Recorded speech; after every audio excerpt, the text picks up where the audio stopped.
Okay, so I'm back again. I wanted to show you how I clean these gasket surfaces right here. Basically, all I do is I just take a sanding block like this, and I spray some kind of penetrating oil. Any kind of penetrating oil will do. Spray it on the gasket, gasket surface, or you can actually put it on the sanding block itself, and then you just sand it, man, just like this. It's just really simple. It's hard to do with one hand, but wanted to show you that. And also take a piece of old sandpaper that you've been using on your block or whatever, and get the sharp edges. Okay, knock the sharp edges off around this cylinder, because you've got some corrosion.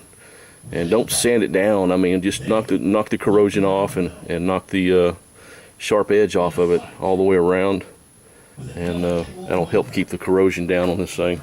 Also, another thing I like to do personally, where's it at? I guess I brought it out here. On the head bolts, I like to run a tap and die. Excuse me, I like to run a says it, yeah, tap. I run a tap in the bolt holes on this thing to clean them out from any corrosion or anything. Some of these were corroded, so I'll run a tap in here and clean these threads up. I'll make sure it's the exact pitch and the exact size, and trace those threads out real good. On the bolts, I like to use this stuff right here. This pipe sealant with pt2. This stuff will never get hard, but it'll keep the bolts from getting corroded real bad.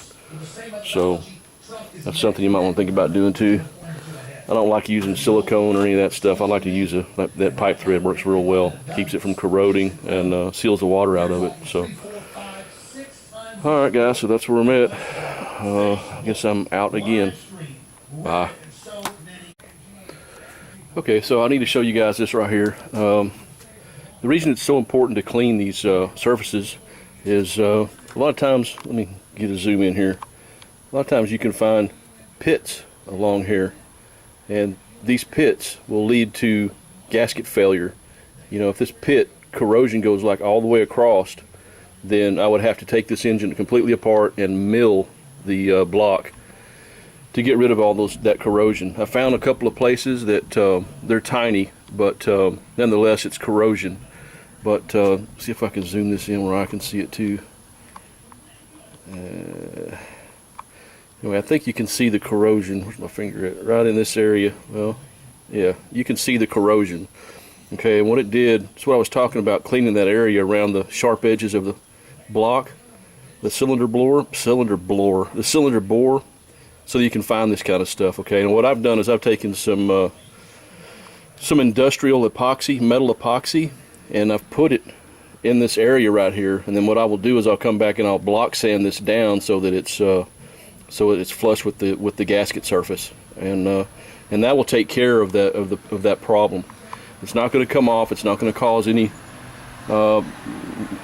catastrophic engine failure or anything like that. You sand this down, this metal epoxy down. You can use, I guess JB Weld would be a good example of a good metal epoxy that you could do this with, if the corrosion doesn't go all the way across. If the corrosion goes all the way across, and if it's deep enough, then you'll have to take the engine apart and have the block milled to keep yourself from having a catastrophic engine failure, because that's what happens.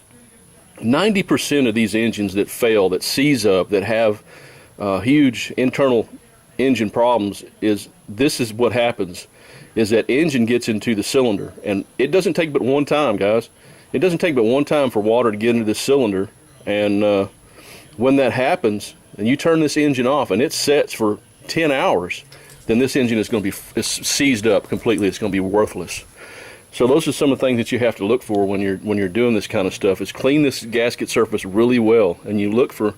Here's an example of what I'm talking about right here. Now this is going towards the outside, not the cylinder. Okay, not towards the cylinder. So I'm not so much worried about this. This should be fine, but you can see what I'm talking about with my camera. Will not freak out. Anyway, you can see what I'm talking about right there. So I've come and got some metal epoxy, industrial metal epoxy, And I put it on here, and I'll take my block sander and I'll sand this back down after, well, tomorrow sometime. I'll let it sit for 12-15 hours and then come back and sand that down good, and it'll be good to go. It'll be no problems. But that's what I was talking about, cleaning these edges. You can see here where I run around every cylinder here and clean the edges, and that's what I'm looking for. I'm looking for corrosion going onto the gasket surface itself, and I'm dealing with that as I can. So anyway, I wanted to throw that in there, guys, just something else to look for. I've got most of it sanded down already, just about ready for the paint. As you can see, I know I've already showed you this once, but I'm getting there. I had to take the tape off here because it rained 6 days. It rained 6 days in a row last week, and I wasn't able to do any work on this thing. And that tape, you can't let it sit on there for too long because it won't hold right. You'll have lifting problems. You can see right here, having some lifting problems right here where it's lost its stickiness. And so you got to go back, because the finish work that you do on your paint job makes or breaks your paint job. It's only gonna look as good as the time that you spend on it. So if you really spend a lot of time doing the finish work on the paint, like I did, to make sure that all those micro cracks are covered up and filled in with epoxy so that it can't crack again, you turn out with a fairly nice paint job. And so that's what I'm hoping here. I need to contact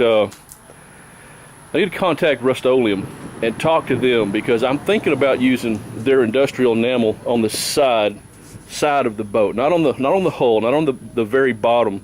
But this thing's only going to sit into water maybe this deep, maybe a foot, 12 inches of draft is all this thing's going to draw. So what you doing, baby? Huh? What you doing? What you whining about? Yeah, oh, the thunder. You don't like the thunder. Okay, we'll go on in a minute. We'll go in a minute. So that's where I'm at, guys. This is just slow. Grandma was slow, but she was good. So it's ready to be done. I just need to make sure that using their industrial enamel is going to be okay on the side of the boat, because it's not going to be in the water for any more than about, at the very most, a long day, 8 hours. And I don't think I'm going to have a blister problem as long as I'm using the premium paint, premium primer, and a good hardener. I don't see where that's going to be a problem, because this boat does not sit in the water forever. So I think the industrial enamel with a good hardener is going to be okay. And if that's the case, then I'm going to save a boatload of money. Because this thing is, like they say, it's a money pit. Thankfully, I can do this kind of work. Right now, I have $1,500 in this boat right now, and as you can see, it's getting there. And by the way, that's the $1,500 includes all the materials to finish this boat. Okay, so I will have, when I'm finished with this boat, I've got the carpet for this boat, I've got the Good Time radio, I've got the Marine Band radio, I've got I've got everything that I need to finish this boat, including the braces for my skids. I've even got the braces for my skids. So it's just a matter of doing the work now, and hopefully I don't have to buy anything else to finish repairing this boat. So all right, guys, I just wanted to share that with you about the gasket surfaces. 90% of the catastrophic failures you see with these boat motors come from the cylinders getting water into them. Okay, and that's one of the major reasons that it happens, is the corrosion around the gasket surface that allows water to get into the cylinder. So very important, guys. It's make or break with that. So the cylinder heads are fine. There's no problem with them. I've got them cleaned out, painted, ready to go back on.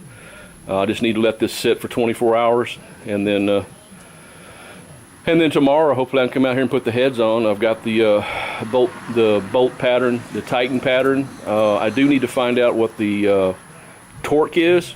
I think it's around 52 foot-pounds in that area, 48 to 52 foot-pounds.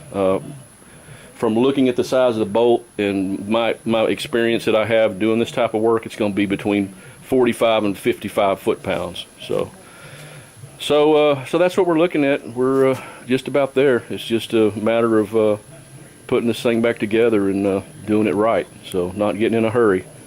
I've been working on this boat for, I got this boat in June, first part of June. So I've been working on this boat since June, and this is where I'm at. It's almost 3 months now, and I'm getting there, man. I'm getting there. The floor is done. I've got the new floor put in the boat. I've got you know, the fuel cell is done. Everything works. I've got this boat came with a Hummingbird depth finder, that works. It came with a Loran GPS, that works. Speedometer works, tachometer works. Everything works on this boat except the fuel gauge, and that's because I put a manual fuel gauge back in the fuel cell. It's got a 20-gallon tank, and I put a manual fuel gauge up there. So the only thing that doesn't work on this boat is the fuel gauge on the dash, as far as the dash goes. You can see the dash up there. I haven't put the good time radio in there. I've got a marine radio. I've got marine speakers. I've got a marine band radio for in case something happens. I can contact Coast Guard. You know, so I've got everything I need, except I need to buy one more thing, guys. I need to buy the canopy, because my wife said she ain't going out unless I buy a canopy. She said she's too old to be out in the damn sun like that. So I have to put a canopy. I can get a canopy for this thing by 150 bucks. So when I can afford it, I'm going to do that. I've got to finish sanding the inside of the boat. I've got to take the dash off. There's the dash.